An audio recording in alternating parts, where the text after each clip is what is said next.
Salut, c'est Mister P, bienvenue sur ma chaîne. Aujourd'hui, je vais aborder avec toi un terme sur la santé, la crise cardiaque. On ne parle pas de crise financière ni aucune autre crise dont tu connais, non, on parle de crise cardiaque. Et aujourd'hui, je vais te parler de la crise cardiaque en te présentant certaines idées euh, connues, conçues comme mythe ou réalité. On va voir, c'est faux, c'est vrai. Reste scotché, mais avant, générique. Alors, bienvenue sur ma chaîne, moi c'est Mister P. Je te parle aujourd'hui sur un thème de santé, crise cardiaque. On va parler de la crise cardiaque, encore appelée l'infarctus. Et pour parler de la crise cardiaque, j'aimerais te le présenter comme mythe, réalité de certaines idées connues ou conçues.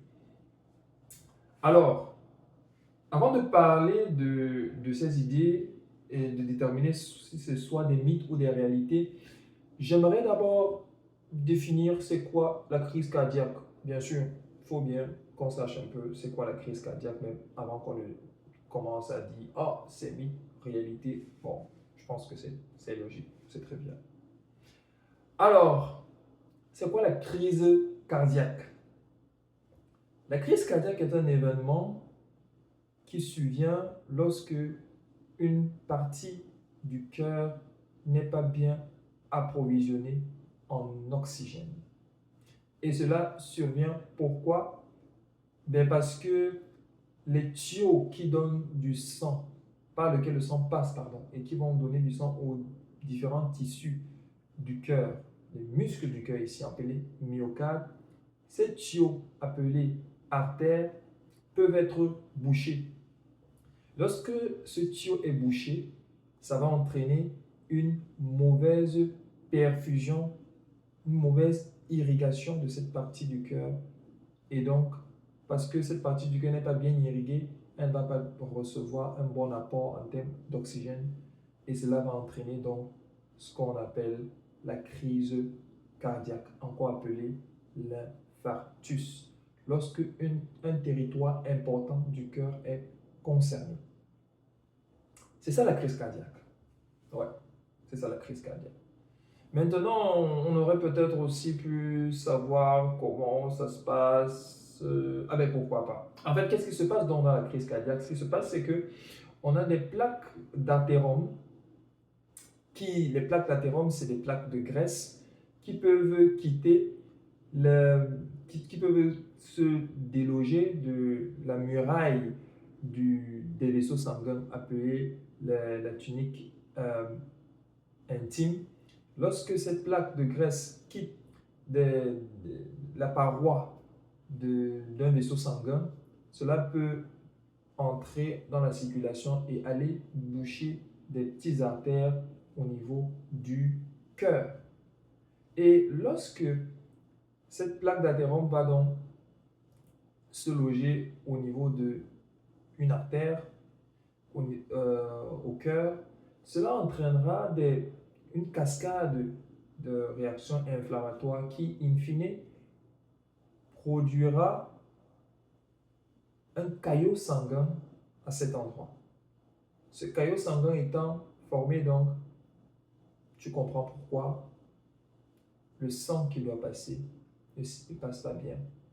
Et donc, cette partie du cœur qui doit recevoir le sang va donc être en souffrance. Et ça va manifester sa souffrance par une douleur. C'est donc pourquoi le signe phare de la crise cardiaque, c'est la douleur du thorax, la douleur de la poitrine. C'est trivial. Ah ouais, c'est trivial. Ça, c'est trivial par contre. Alors, ayant parlé, défini dans la crise cardiaque, nous allons parler maintenant des idées conçues et nous verrons ensemble si c'est vrai ou pas, mythe ou réalité. Let's go. Alors, première idée, Seuls les hommes ont des crises cardiaques. Oh non, pourquoi toujours les hommes? Nous, les hommes, on est toujours incriminés surtout. Bien que les hommes sont plus à risque des événements cardiovasculaires, les femmes aussi font des événements cardiovasculaires. Et cela n'est pas différent pour la crise cardiaque. Les femmes font aussi la crise cardiaque. Donc, mythe ou réalité, mythe. Seules les personnes âgées font des crises cardiaques. Faux. Mythe. Bien que l'âge avancé soit un facteur de risque important pour la survenue de la crise cardiaque, c'est important de savoir que ce n'est pas le seul facteur de risque. Plusieurs autres facteurs de risque contribuent à la survenue de la crise cardiaque. Ces facteurs de risque peuvent être classifiés en modifiables ou non modifiables. Là, je ne vais pas vraiment essayer de détailler ça. Ça, c'est pour les médecins. Mais comme autre facteur de risque, on a l'hypertension, diabète, les maladies chroniques comme l'hypertension artérielle ou le diabète sucré. Oui, parce que quand je dis hypertension, quand je dis diabète, on peut dire que c'est que diabète, diabète insipide, diabète sucré, diabète sucré. Oui, hypertension artérielle. Oui, facteur de risque. Autre facteur de risque, on a le tabac. Oui, le tabagisme est un facteur de risque principal pour la survenue d'une crise cardiaque. Il y a l'obésité, indice de masse corporelle au moins 30 kg par mètre carré. Il y a histoire familiale de maladies cardiovasculaires. Il y a plusieurs autres facteurs de risque, pour ne citer que ceux-là. Donc, nous voyons que ce n'est pas juste l'âge avancé. Donc, mythe. Les crises cardiaques provoquent toujours de fortes douleurs thoraciques. Dans la petite définition que j'ai donnée de la crise cardiaque, c'est déjà mentionné que la douleur thoracique, c'est la manifestation phare, mais cela ne se manifeste pas toujours de cette façon.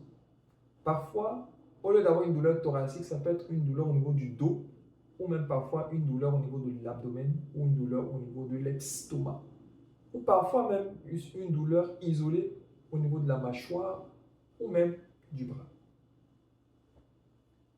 Donc, mythe.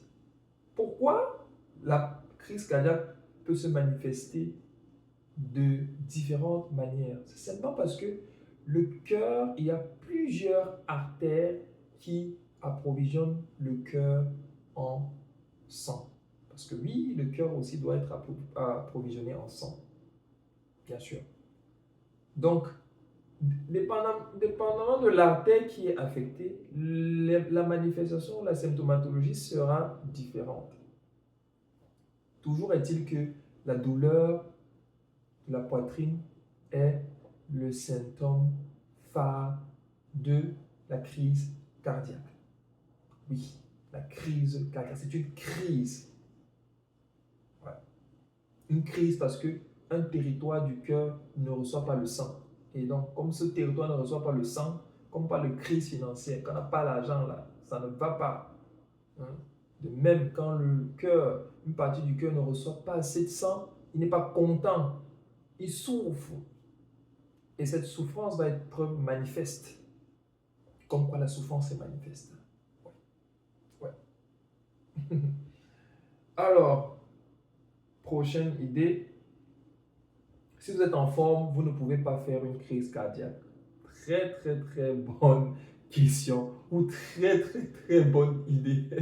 Mais c'est faux. C'est faux. C'est un mythe. Parce que l'activité, et d'ailleurs, je n'ai pas mentionné dans certains facteurs de risque, la sédentarité est un facteur de risque important. Mais l'activité physique n'est pas le seul facteur de risque pour la survenue de la crise cardiaque. Il y a plusieurs facteurs de risque et généralement, je dis bien généralement, on a plusieurs facteurs de risque qui ensemble vont contribuer à la survenue de cette crise. Donc, Même si vous êtes un grand athlète, même si vous êtes un grand sportif, vous n'êtes pas à l'abri de la survenue d'une crise cardiaque. Il y a encore une idée et je vais m'arrêter pour aujourd'hui. Les maladies cardiaques sont héréditaires dans ma famille, donc je ne peux rien faire. Mythe, mythe, mythe. Mythe pourquoi? Simplement parce que bien que tu sois prédisposé à la survenue d'une maladie cardiovasculaire parce qu'il y a l'antécédent familial notamment, tu peux éviter le tabac, tu peux éviter la prise du tabac, tu peux bien contrôler ton hypertension ou ton diabète si tu es hypertendu ou diabétique. Tu peux éviter le mauvais cholestérol. Donc, in fine, tu peux faire quelque chose pour réduire ton risque de survenue d'une maladie cardiovasculaire. Le fait d'être prédisposé ne fait pas en soi une fatalité. Ça ne veut pas dire qu'on doit obligatoirement faire cela. Non. Tu es à risque, mais tu peux éviter. OK? Donc, je vais m'arrêter là. J'espère que tu as aimé cette vidéo sur la crise cardiaque. Si tu as aimé, bien sûr, mets un pouce, abonne-toi, surtout partage la vidéo pour que plusieurs personnes soient aussi informées. Je tiens à rappeler que les conseils dont je donne ne doivent aucunement remplacer le conseil de ton médecin, de ton praticien. Ce sont des conseils que je partage. Mais bien sûr, tu dois suivre le conseil de ton médecin ou de ton praticien parce qu'il est mieux placé que moi pour te donner des conseils, car bien sûr, c'est au cas par cas. Alors, on se dit à la prochaine. C'était Mr. P ou Dr. P, comme tu veux. Et on se voit à la prochaine pour d'autres meilleures vidéos. Ciao.